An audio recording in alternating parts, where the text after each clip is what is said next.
What are you pointing at? You see the bottom string, the bottom. Well, we might have to live with that. There we go. Oh, we're live. Mind your banners. Great radio. 15 minutes in. He's Mike Niziolek. I'm Zach Osterman talking to you about number 3, Indiana 38, Michigan State 13. Mike, I think the foremost question on everyone's mind is, can they put the rearview mirror back on now? Because it seems, quite frankly, like a safety issue. or do you rip it off every week? You put it back on to just rip it off again because you can't think about the last. So they literally have no idea what's going on behind the car. Never. That's not good. Never. You need your rearview mirror to change lanes. Some of us. Fernando Mendoza didn't need a rearview mirror tonight. 24-28, 332 yards and 4 touchdowns. You can call this Indiana's worst defensive performance of the season, and I think it was. This is the most yards passing they've allowed. This is the most yards they've allowed, and yet 4 sacks, 9 tackles for loss, 1 defensive touchdown allowed. But I do think today is defined by, we talked so much about. It sounds like Michigan State's leaving the stadium as we speak. That's what those sirens are, I think. As much as the Oregon game, it felt like was defined by the defense setting the terms of that game and the offense taking its opportunities when they came. It felt like, especially because Michigan State started this game well, this game was more defined by the fact that the offense had an answer every time. And we knew Michigan State was not a very good team, particularly defensively. But, the defense is not great those first couple drives. Michigan State's getting a lot of what it wants, both in terms of what it's running and the time that it's bleeding off the clock to keep Indiana's offense off the field. But every time Indiana's offense has an answer, I think the touchdown right before halftime to make it a 2-score game is really important. And then Kurt Cignetti himself said he thought that touchdown to make it 28-10 was really, really important. Today felt like a game that Indiana's offense could kind of wear proudly. Well, there's a couple things in there we could talk about. I think the middle 8 has been key almost each of the last 3 wins. They've won that solidly. Gotten points on kind of the front end and the back end. Middle 8, for anyone who doesn't know, that's more the first half. First half, yeah. And their strategy always is to defer in the second half. And here again, they got to stop. Got points coming out of halftime, and it's just like that adds up. And Kurt Cignetti kind of talked about that being the kind of the key stretch. I think when you kind of look at this game, Michigan State tried to steal a play from Iowa's playbook in terms of shortening the game. You mentioned that they took 15 minutes off the clock in those first drives. Problem was, little margin for error because they don't have as talented of a defense. So it was tough because Trials did not have a bad day at the office. Like that, they put up decent numbers, but then once they crossed the midfield after those first 2 drives, didn't really get anything until obviously the end of the game when the backup was in on kind of the garbage time. So there's that. I think like you said, and Cignetti said the defense will put on the film and see a lot of stuff that they're not happy with, a lot of stuff they want to clean up. I thought Michigan State's game plan of sort of using Indiana's aggressiveness and pressure against them, that was kind of the first time we had seen that, where it's just like these delayed screens that open up because of the pressure. And they widen the field, too. A lot of teams have tried to go over the soft middle against the zone. Michigan State widened the field. Now, maybe that's Charles' arm strength, right? And Nick Marsh being good in single coverage. But, yeah, they did things that Indiana really hadn't seen. And had success with it. But just the problem is that they had to be near perfect. And the defense was nowhere near that. They didn't have anybody in the secondary that could stop Omar Cooper or Elijah Stratt or even EJ Williams, who had a nice day. And then, everybody had. There was a couple other guys with big gains. It just felt like, look, you could have an off day, but great teams find a win to just win like this. And this was a great team winning. It seems like this is what Ohio State does, right? Even when they have an off day, they win by 30 against a worse team. It's like if you're aiming for 12-0, which is, at this point it's fair to say Indiana is, you're not going to win all of them by 45. Like there are going to be some days when you got to squeeze out a tough win on the road against an Iowa team that is probably lesser than you, but it's still a tough place to play. They're still well coached. A game like this, you're worried about the letdown, which Kurt Cignetti has said, and this was the only thing that surprised me when he talked about this all week about the whole trap game thing. He said, because remember last year, he said sometimes you can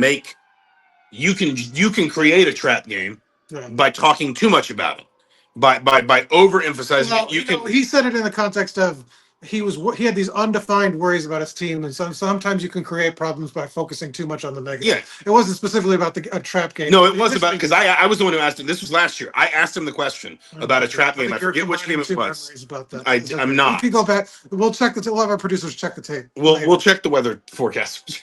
Check the weather. We'll check the weather reports. But the other part of this was like it was also kind of a weird game, right? Like it began under the threat of weather. We wound up with a weather delay at halftime. You know, there was rain at one point in the whether they came back out to a wet field. They were playing on a dry field. They came back out to a wet field. It started raining in the fourth quarter. Like you're allowed to just win these games in second gear, and Indiana did that. And you know, listen, again, I think Kurt Signe's right. There's stuff they're going to want to clean up, but on the other hand, I mean, Fernando Mendoza was never even really that close to a sack. I thought this was his best game in terms of not just obviously the numbers look really good, but in terms of like he looked comfortable. He slid away from pressure rather than panicking. He wasn't afraid to tuck it and run when he needed to, but maybe unlike a couple times earlier in the year, he kind of protected himself when he went to slide or got down. He had that one really awkward, like first down where he basically just turned his back and just fell over the line to gain. He just looked like that was kind of the most in command. Like and to be fair to him, I thought he deserved some credit for what he did at Oregon, what he did at Iowa, because he made the winning plays when they were there to be made, especially at Oregon. But this was the first time not the first time. This is the best example to me of him just feeling really like totally comfortable and in command. And I know where the protection's going to go. I know where the gaps are going to be. I know when to hold it and go to my third or my fourth read and when to tuck and scramble. And I mean, again, the numbers are hard to argue with. Omar Cooper said he thinks he's the best quarterback in the country. You know, Cooper, I don't know if you could hear this at the back of the scrum. Cooper's words were, he will not want me to say this. He won't like hearing me say this, but I think he's the best quarterback in the country. And, you know, listen, I mean, today, I think we talked about this during the week. Days like this are how you shore up a Heisman candidacy. You win, you know, the moments from an Oregon or an Iowa are important, but this is where you get your numbers. Yeah. And I mean, 24, 28, 332, and 4 touchdowns. You got to be fair to the offensive line. That was the best they've been in pass protection all season. It never felt like, I mean, you mentioned kind of a couple times he had to roll out or move the pocket a little bit. But that didn't even feel stressful. It never felt like he was really under duress at all in the game. And that, in the last two games, that's been sort of a common theme where you've kind of seen him facing some of that pressure. I think you also got to give credit to all the skill guys. I mean, they had 148 yards after the catch.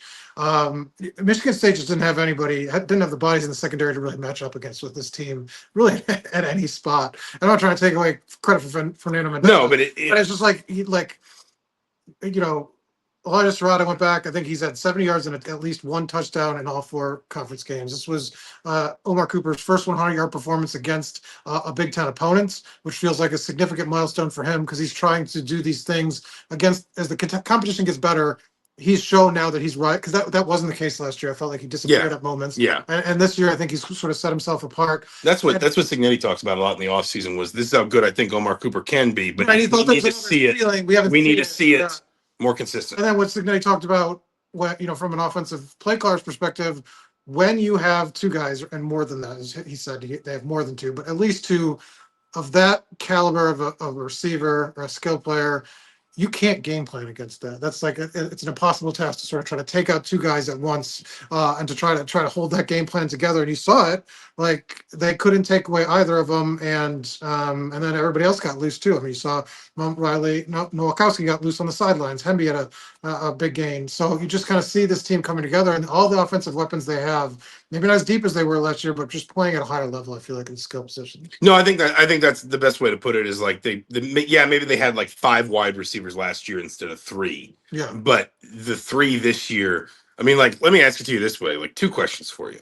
Number 1, is Elijah Surratt better than Jeremiah Smith? Maybe not skills wise. I think Smith's the best receiver in the Big Ten. Do you think there's an argument, and I don't know what Smith's done today, but they were pretty much even statistically coming into this, the Surratt's had the better season? Maybe that's the better way to ask it.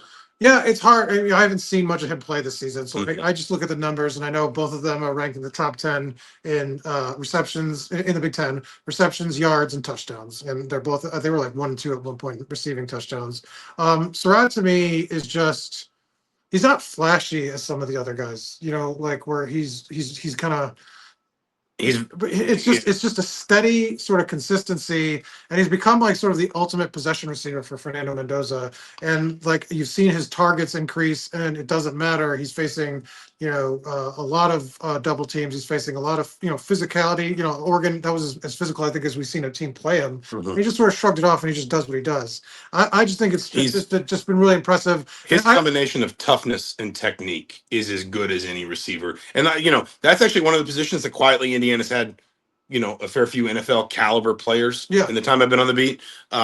His combination of toughness and technique, like the precision in his routes, his hands are always in the right place. Because I asked both of them, but I asked both Cooper and Williams, like, what skill does the other one have that they're jealous of? And he says, I don't have Omar Cooper's explosiveness. Mhm. And I think that's why those type of receivers don't get the kind of the glory and sort of the publicity as some of the other ones do, because those are the you see Omar Cooper blowing the top off the defense. Yeah. Surratt doesn't do that. I mean, he'll do that with his technique occasionally because he can beat a guy like that, but it's not consistent.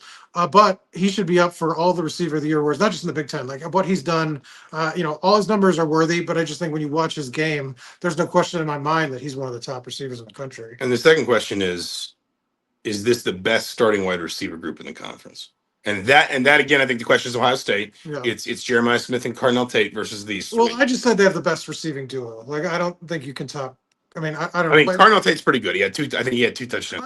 Yeah, but I just think the way Cooper and Surratt have played, especially in the Big Ten portion of the schedule, the last 4 weeks, counting for, like I said, I ran the numbers last week, almost 60% of this team's targets. Well, and then putting the numbers, and then you throw up throw in EJ Williams, who is like, is it? No, I mean seriously. I mean that was what Indiana didn't have last year. Was a third boundary threat. But EJ Williams was today, but I don't think you can even box one player in there. I think they have a variety of guys that can play that role on any given day, where they can have a third player that gets consistent. But it's consistently been Williams. I think he's got like 23 catches now this season. He had 0 catches last week and 1 the week before that. So I mean, he's come and go. He had a good strong start today. He was good, but I think Nowakowski is a guy that has made consistently big plays throughout the season, which is something we did not think they were going to get from him at the tight end. Had to use Holden Stays all that much, but I just think you have consistency down the line. It doesn't need to be. My point is, it doesn't need to be EJ Williams on a game to game basis, because I think you can count on 3 or 4 other guys to make plays for them in the passing game beyond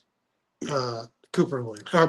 Somebody asked, there is no update at this point on Kellen Wyatt. I'm not sure Signetti even got a question about it, but in fairness, he doesn't offer updates after games anyway. Yeah, because they're probably not going to know. Like if it's really bad, they're going to need to send him for scans. And I will say, he came in last. I mean, if this was a game, I'm not sure he wouldn't have come back in, because that's what he did last week. Mm-hmm. Looked like he had a worse injury last week. He came back in and he was mad that he had to sit out as long as he did. He walked off onto the field on his own power too, which is always encouraging to see. Yeah, no, I think that's fair too. I mean, listen, it wasn't perfect. Like I was surprised Indiana wasn't more explosive in the run game.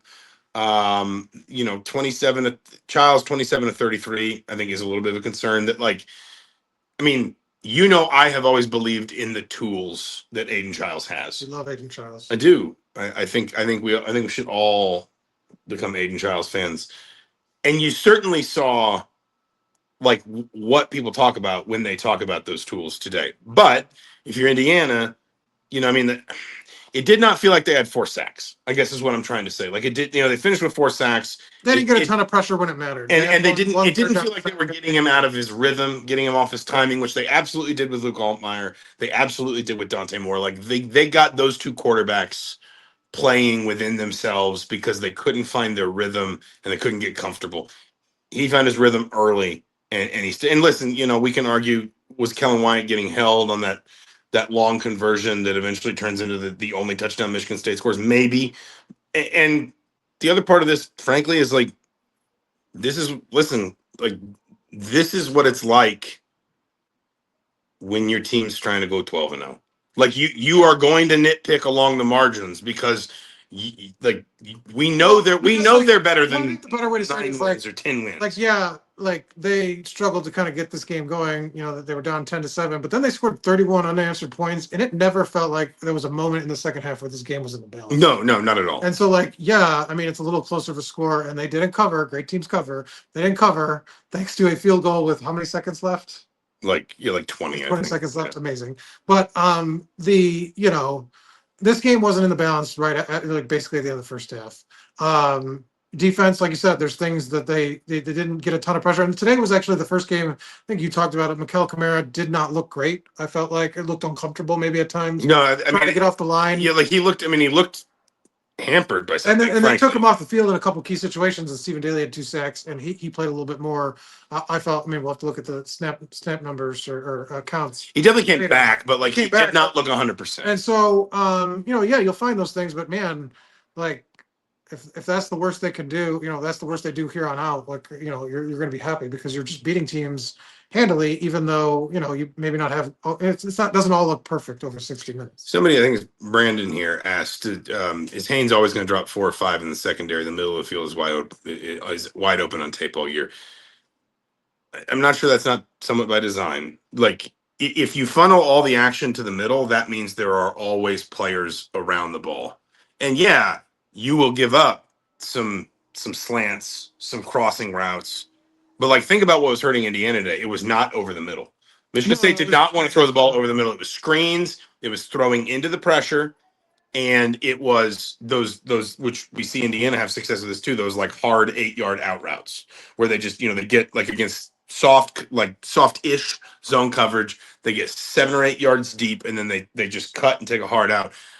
I do think Indiana is comfortable leaving the middle of the field a little bit soft, and I think the thought process is anything that goes like 5 to 12 yards in the middle of the field, it's not going to turn into a touchdown. Yeah. And we back ourselves to create a negative play. If we stop the run game and yes, exactly. If we're stopping the run and we're creating negative plays, then eventually that will get us to a place where we force a field goal that should have been a touchdown, or we get a punt or whatever, that like you can live with getting nickeled and dimed in the middle sometimes, because you're always going to have tacklers there, and you back yourself to eventually put the other team behind the chains and make them push the ball truly down the field. And I'd also point out, I don't think it was clean. Like I think the touchdown came on a miscommunication or missed assignment. Somebody had the middle and didn't get the middle. Yeah, you probably. And so like there was a couple of times where those things, and that actually I think has been the weakness of this team. The communication in the secondary, and sometimes to some extent with the linebackers has failed at times this year. It hasn't hurt them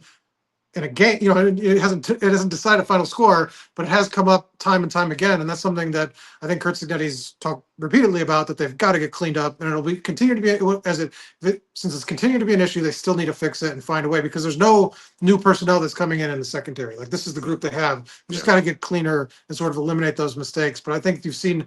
So I think it's a combination of things. Them, that's by strategy, but also some of the times they have been hurt by it. It's not because by design. It's because a communication error happens. The big picture then, just to kind of close, Miami loses. I mean, it seems likely to me Indiana will rise to number 2 in the country. Yeah, sure. I think the only real possibility was Ole Miss jumping them, and Ole Miss wound up losing that game. Oh, Georgia did win? Yeah, Georgia came back and won. I'm almost certain. Tell me in the comments if I'm wrong, but I think it's 43 to 35, I think. It was one where like Ole Miss scored on a bunch of straight possessions and then just like stopped scoring. So they're going to be number 2. Ohio State's probably not giving up number 1. At least until the Michigan game. I mean, it would be a heck of a thing if it was 1 versus 2 in Indianapolis. And here's the thing I will say: Miami losing, Texas Tech losing. Indiana's going to have to get to into the regular season 12-0, I think, or obviously win the Big Ten championship. But if with Miami's loss and Texas Tech's loss. You're talking about the tie with one loss. Yes, and maybe even to a certain extent Ole Miss's loss. I think this opens the road to 12-1 Indiana losing the Big Ten championship game and still getting one of the 4 byes. Because remember, they changed the rule after last year. The byes don't automatically go to conference champions anymore. The byes go where they're ranked. We're not doing any of that stuff like their ranking is this and their seeding is over here. This year, it's just the top 12 straight down. So I think today opens the door to a 12-0 Indiana losing the Big Ten title game and still getting one of those 4 byes. Yeah, I don't get the sense that if these teams are both undefeated, that they'll be penalized in any way, shape, or form based on their body of work as of right now. Yeah. I mean, and it's going to be hard too to drop one of them for losing to the other if they're number 1 and 2 in the country. We'll wait and see on that, because like even if they were to go to 12-0, if they stumble and like have like 3 bad wins in there. If they almost lose to Purdue, maybe you can find something in the resume that you can pick apart. But if all the games look at worst like this, there's going to be it's going to be hard to find a flaw in what Indiana has done, especially with the highs of their wins, the strength of schedule they're going to have with that 3-game stretch. Because Illinois had the bottom hasn't fallen off for Illinois. Iowa still looks like a very good team. In Oregon, I think they're doing what they need to do against Rutgers. I think it's 21-3 last I checked. So Indiana winning again. My guess is Oregon's going to win the game. So, you see those things, and it's really hard to find faults in the resume. In the resume, it'll be interesting this week to see UCLA. I think is playing Maryland right now. I don't know what's happening in that game, but obviously they have UCLA next week, then Maryland after that. I think 2 of the harder games left on their schedule, to be honest. Both those opponents. With Penn State, we'll see if they can rebound, but it'll be interesting to see if they can finish this out because. Signetti referenced today, like they've got a lot ahead of them. And I think they know what the stakes are each week now with what they've kind of put on, what they've done here in the last 7 weeks. Yeah, I would agree with that. One plug here at the end. A lot of you have probably already heard this. I think it's 42-3 Oregon. Okay. So they're doing all right. Just okay. They put the rearview mirror back on after Indiana. A lot of you probably already heard this, but Monday, 4 p.m. to 5 p.m. at home field at Tracks down on Kirkwood. It's in that direction, broadly speaking. We will be having a live in-person Mind Your Banners. We're really excited about this. We have some giveaways. More than that, we just love the opportunity to meet a few of you fine folks. So 4 to 5 p.m. Monday, October 20th at home field at Tracks on Kirkwood. The first ever in-person live Mind Your Banners. But for now, Indiana wins 38-13. You had this stat, the first time they have retained the spittoon since 1969. Yeah, since 1960s, they had this first consecutive, I think, win streak in the series for them since 1967 to 69. Yeah, and it's overall too, just an amazing stat. Well, yeah. So Hoosiers are 7-0, 4-0 in Big Ten play. UCLA here next Saturday. We'll know what time. If you're listening to this, we're recording Saturday night. We'll know what time sometime Sunday. But for now, for the Indianapolis Star, for the Bloomington Herald Times, he's Mike Niziolek. I'm Zach Osterman. Thank you so much for listening. We'll talk to you soon.